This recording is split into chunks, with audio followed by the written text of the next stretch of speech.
Fear, the fear of not being enough, and the power it holds over us, that somehow we are less than, incomplete, or that we have failed.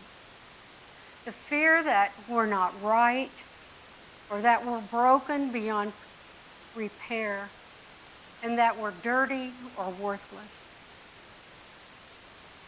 The fear that we aren't strong enough, that we are weak and we have no power over life's circumstances, and the fear that we are victims. Who is it that tells us we aren't worthy? Fear. And who tells us that we aren't loved? Fear. And who tells us that we aren't beautiful? Fear. Only fear tells us these things. The great universal negative whose power is not of God, from God, or within the laws of God. It is unlawful. It lives outside of truth, outside our highest good, outside divine order, and outside divine mind. When one of the big 5 things in life we face, the things we can't change, it's scary. When we face a situation and we can't change it, we're going to have to live through it. It's scary. And when someone we love and dies, that we care about, it's painful. It's painful and it's fearful. And when we find ourselves in the life-changing events, when someone betrays us, when we're treated unjustly, or in great pain mentally or physically, it is often fearful. But know this, these are often life's greatest opportunities for spiritual growth. These are the givens of life. And if we claim our strength and courage to accept them, fear has no power. We may not control the conditions or circumstances we find ourselves in, but we do have the power to choose. And there is another kind of fear that many of us carry. And this is the fear that quietly rests inside our minds, that tells us over and over, we are less than, not worthy.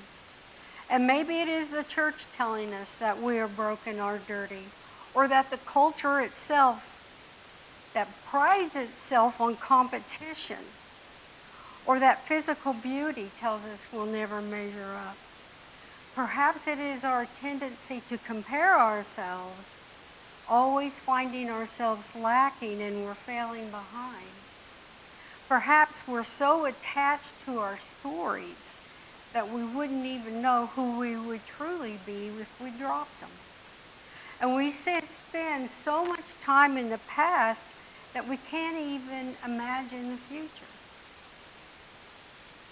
And the most insidious kind of fear are those days when your hair doesn't look quite right, and therefore everything is ruined.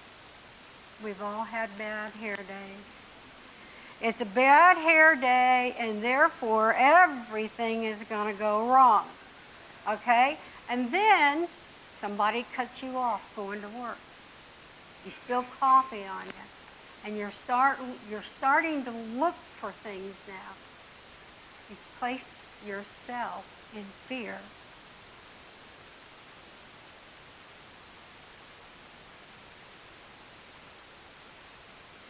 And without even realizing it, we've given all of our power to our hairbrush. Now think about this. I once met someone who said things were going so good in their lives. That things were so good in their lives that they were just waiting for something to happen. Fear. It's fear. Instead of choosing and claiming the power of gratitude and the power of joy, we choose the power of fear. Now, we all do this. We all do this. And I'm not even going to mention those all the time we lose to worry. That's our greatest pastime, is just to sit and worry. And everyone knows what worrying feels like. And I encourage you to consider how much power you surrender over to fear by worrying about the future and worrying about things and events you have no control over. And in Scripture we find 2 Timothy chapter 1, verse 7. For God has not given us a spirit of fear. This power of fear does not come from God. But we have been given the power of, we have been given power itself. We have been given love and sound judgment. For God has not given us a spirit of fear, but one of power, love, and sound judgment. Fear does not come from source. There is only one presence and one power in our lives, active as the universe in my life. That is God the good. We are of this presence and this power, and we are therefore good. We co-create with this presence and power by what we think, and we connect to this power and presence through prayer and meditation. We can live in this presence and power by what we think, what we do, and what we say. And this is the highest purpose of this community. The highest purpose of this community is to support one another during life's challenges and do all that we can to help each other spiritually, to help each other grow spiritually. And this is how author Scott Peck defines love in his book, The Road Less Traveled. Love is the will to extend oneself for the purpose of nourishing one's own or another's spiritual growth. Love is just not a desire, but a combination of action and intention. That is the purpose of this community, to love one another in such a way that we allow spiritual growth. It is in the nature of all things and beings in the universe to grow and evolve. We have already within us all that is necessary for this growth, and also the tools to do so. As reflections of God, we have the power of faith, the power of strength, wisdom, love, dominion. When we talk about the power of power, and in unity teachings, we have the power of dominion, which we have dominion over the choices we make. We are the power over the choices we make. We have the power of imagination, understanding, choice, order, enthusiasm, and release, or the ability to let go, and life. We have the power of life. Every molecule in your body vibrates with this power. And we have all these attributes within us. 1 John chapter 5, verse 19, the writer teaches, we know we are from God, and the whole world lies in the power. We know that we are from God, and the whole world lies in the power of the evil one. Fear is the adversary, the evil one. The world, fear has no power over us. We were meant to rise above it. We were meant to rise. And Paul writes in his letter, Romans chapter 12, verse 2, do not conform to the pattern of this world, but be ye transformed by the renewing of your mind. Let go of fear. Fear is a liar. We are meant to rise above this world. But what can we learn from this world? What lessons does this world teach us? And how does this world affirm our powers? Rabbi Harold Kushner teaches these 9 things. God is not a man in the sky. We are the reflection of God, and God works through us. God does not send us problems. God gives us the strength, the will, and the wisdom to deal with the problem. So stop blaming God. If you are sincere about living a life free of fear, do yourself a favor and practice forgiveness. And let go of the past. Some things, you will come across some things in this world that is just plain wrong. Just wrong. And knowing this is what makes us human. And here's an easy example, is the Holocaust. That was just flat out wrong. There may be things and times when we are called up to speak out or to take action. And if this should come to pass, do so with courage and conviction and not from a place of fear. Religion is what you do. It is not. Religion is what you do. It's how you live your life, and it's not what you believe. We call this principle number 5, living the truth you know. And leave room in your life for doubt and some anger. Acknowledge all of your feelings, wherever they reside, and become self-aware. And if you really feel like you want to feel better about your life, start helping others. Give God the benefit of the doubt by trusting the power within you. Give God the benefit of the doubt by trusting the power that is already within you.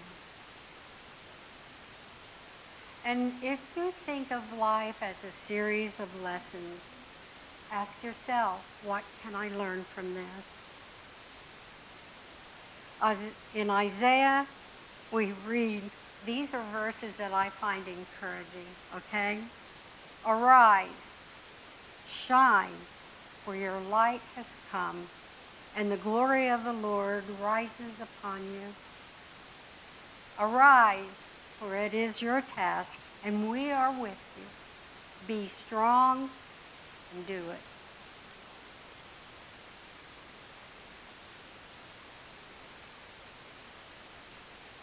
Do not fear. Do not fear, for I am with you.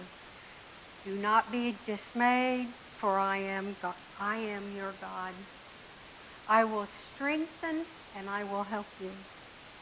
I will uphold you with my righteous right hand.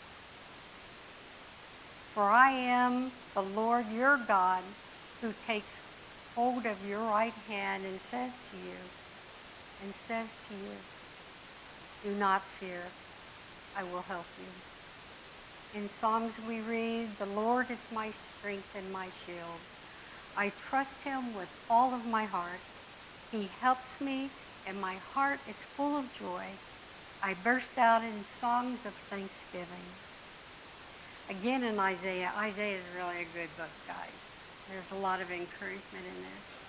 But the people who trust the Lord will become strong again. They will rise up as an eagle in the sky. For anyone who has been born of God overcomes the world, and this is the victory that has overcome the world. Again in Isaiah we read, but the Lord God helps me. Therefore I have not been disgraced. Therefore I have set my face like a flint, and I know that I shall not be put to shame. And then finally in Luke we read, for nothing is impossible with God. So for meditation today, just would like you to take a moment, take a few deep breaths, put your feet flat on the floor.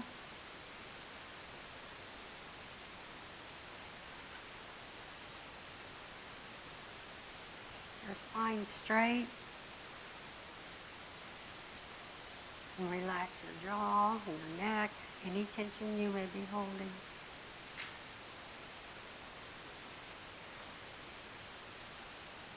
You may wish to tuck in your chin slightly and just elongate your neck.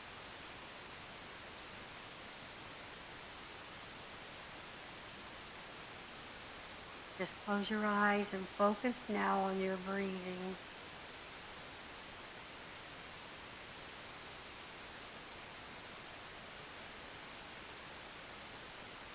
And watch your breath move in and out of your body.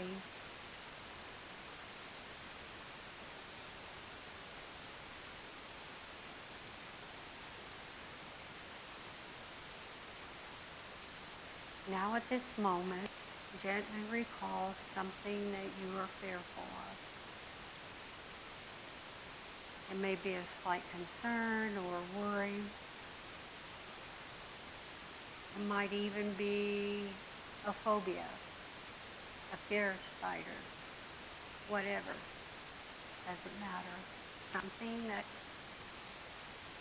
just holds you in fear.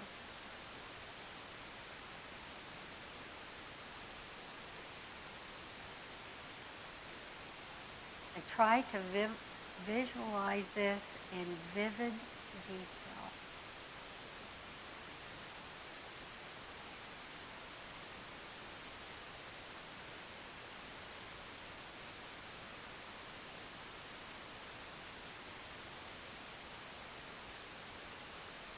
Whatever your fear is. Perhaps you have a fear of speaking in public. So visualize yourself standing before an audience speaking in public.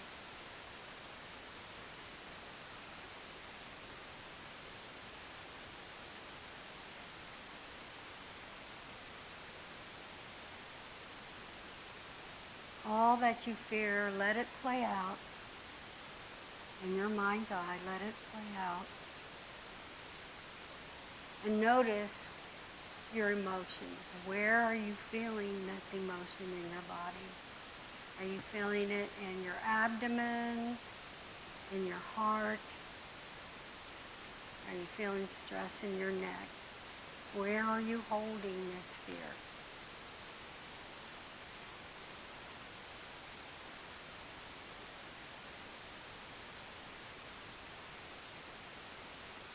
Now remind yourself, this is just a thought. This is just a feeling.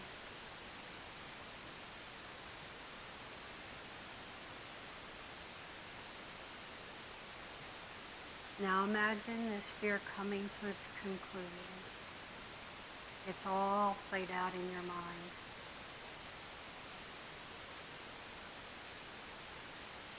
Now you slowly, slowly rise above it. You release this fear and you're light. And you're rising, rising above this fear.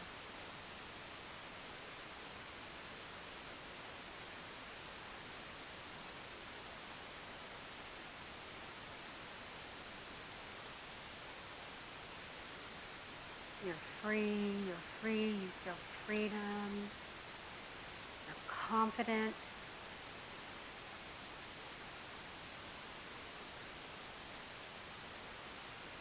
And as you continue to rise, just breathe in, breathe out. And as you breathe in strength, love, wisdom.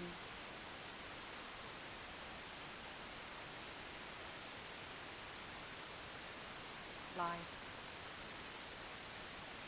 As you breathe in this light, this love, this life, feel it all in your body.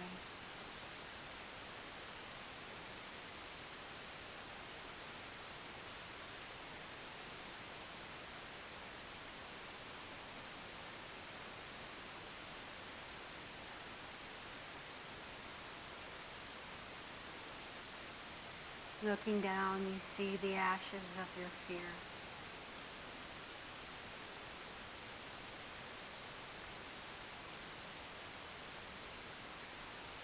Breathe in, breathe out. Take a few deep breaths. And when you are ready, bring your awareness back into this room. You may wiggle your toes or your fingers.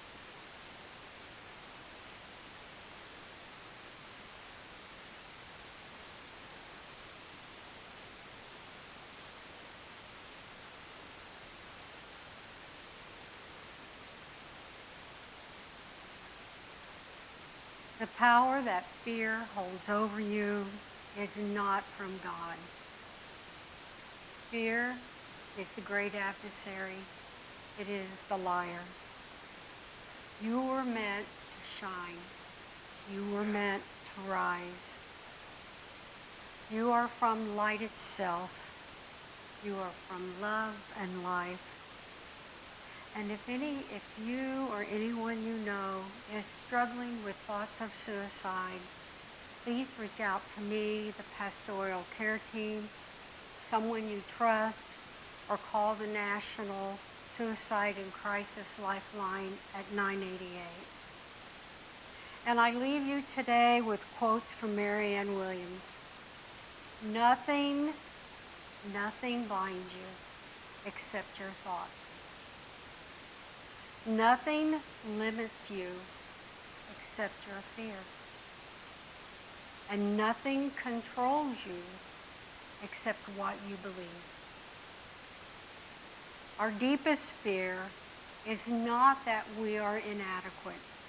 Our deepest fear is that we are powerful beyond measure. And this is our light and not our darkness that most frightens us. And finally, Marianne says, ego says, once everything falls into place, I'll feel free. I'll feel peace. Spirit says, find your peace and everything will fall in place. Love is what we're born with.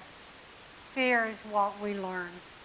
The spiritual journey is the unlearning of fear and prejudice and the acceptance of love back into our hearts. Love is the essential reality and our purpose on earth. In closing, I would like to say you and I were not meant to live in fear. It's not our purpose. We are meant to rise and to embrace our highest, truest selves. May you be abundantly blessed. Thank you.